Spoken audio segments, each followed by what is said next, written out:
Mais qu'est-ce que tu fais, Charlotte? C'est décidé, je casse ma tirelire, elle est remplie de pièces et je vais en profiter. Et qu'est-ce que tu comptes acheter? Une nouvelle console de jeu? Non, j'investis mon capital en bourse et dans quelques années, je m'achète une piscine. Tu auras le droit de venir. Ok, mais investis intelligemment, sinon c'est tout ton argent qui va couler au fond de la piscine. Cours de la bourse, CAC 40, évolution du marché. Tous les jours, les médias font état de la santé du marché en action.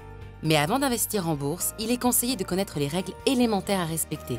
Une action est une part du capital d'une entreprise. L'actionnaire, celui qui détient l'action, est donc propriétaire d'une part de l'entreprise. Détenir une action donne des droits, le droit de vote en assemblée générale, ou encore le droit de toucher les dividendes qui sont liés à cette action. C'est donc pour l'actionnaire un investissement tangible dans l'économie réelle.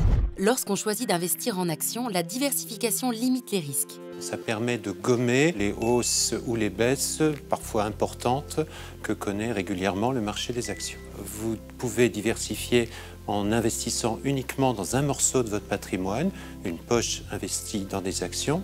Après, au sein de cette poche actions, vous choisissez des actions dont, par exemple, certaines seront sur la France ou des pays européens, d'autres sur des pays très différents, comme les pays émergents. Vous devez aussi diversifier selon les secteurs d'activité, en essayant de combiner des secteurs très différents.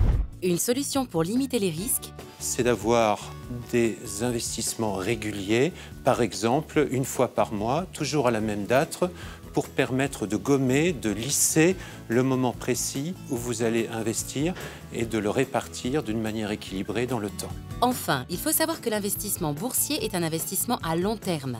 Le détenteur de l'action est propriétaire d'une part de l'entreprise. Pour réduire les fluctuations de ces placements, il est judicieux de les diversifier. Pour se donner toutes les chances de bénéficier d'un rendement intéressant, quelle que soit la conjoncture, privilégiez l'investissement régulier. Pas question de boire la tasse, c'est plein de chlore au fond de la piscine.